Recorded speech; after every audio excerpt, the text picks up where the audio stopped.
अरे तुम दोनों ने ही वाकई कमाल कर दिया। दिल से बहुत मुबारक हो।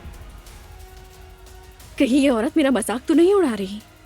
नायला, आज तुम दुआ के पास गई थी, कैसी है वो? कुछ बेहतर हुई? बाबा भी आज दुआ के घर थे, मैरी को मनाने गए थे।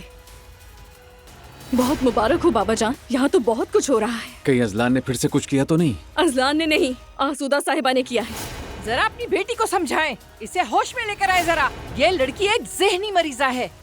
थोड़ी देर में मैरी घर आ जाएंगी, सोचा आपको बता दूं। सबको सलाम, आ गई मैं। घर में खुशामदीद मैरी।